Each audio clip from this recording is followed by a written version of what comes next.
Hi, I'm Father Derek from the Diocese of Kamloops, and I'd like to talk about purgatory. The word purgatory, we get the word purge. And so what happens is that after we die, we need to be purged of something that we've clung on to. And so purgatory is actually a form of God's mercy. Either you have to be perfect when you die, or God has given us purgatory, a time to purge ourselves of things that we've clung on to on earth.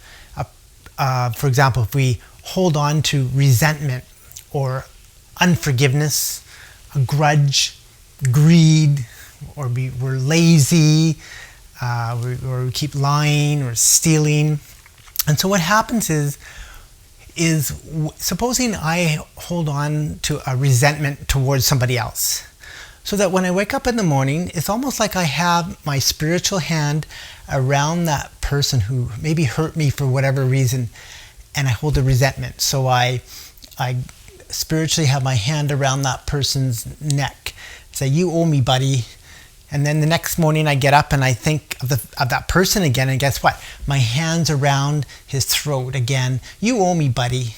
And then the next day, "You owe me, buddy." The next day, "You owe me, buddy."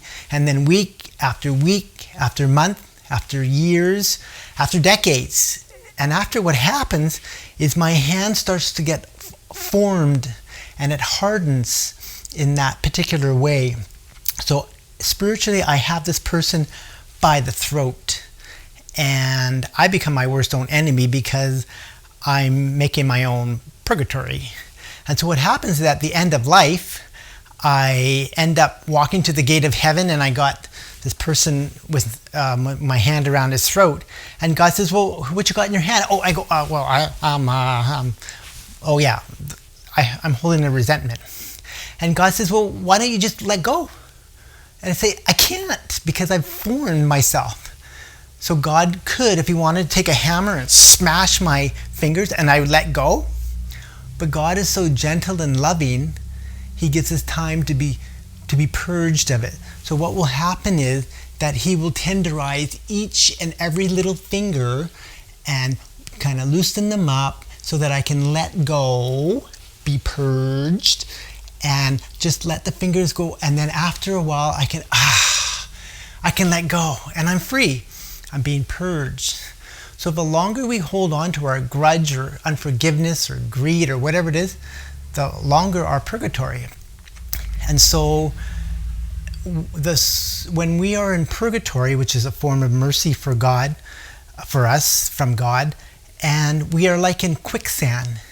We can't help ourselves. We're kind of in quicksand, and the more we move and the more we try to get out, the more we get stuck. So what happens is that other people outside the quicksand, namely people on earth, you and I, can pray for those that are in purgatory. So it's like we hand them a stick and say, "Hey, through our prayers, we'll help you, pull you out of the quicksand." Because when we're in purgatory, we can't help ourselves, but other people, the people on earth, can pray for the souls in purgatory. And so our prayers helps those that are still needing to be purged. It takes time. And so no prayer is wasted when you're praying for the souls in purgatory. They are dying for our prayers. They're just waiting for our prayers. And finally, when we hold on to a grudge, a resentment, whatever it is, think of it this way. It's almost like the grudge is like, "Hey, buddy, you took 10 cents from me. You hurt me. You took 10 cents from me." Meanwhile, in heaven, God says, "I want to give you $1 billion, gazillion, trillion dollars. But I'm so focused on the 10 cents that somebody took from me, I can't receive the billion, gazillion, trillion dollars because I'm so focused on the 10 cents that I lost." But once I can let go of the 10 cents, whatever hurt that might be in my life, or grudge or unforgiveness, once I let it go, then now I can receive the 10 quadrillion, billion, gazillion dollars that God wants to give us, the eternal life. That's what he wants to give us.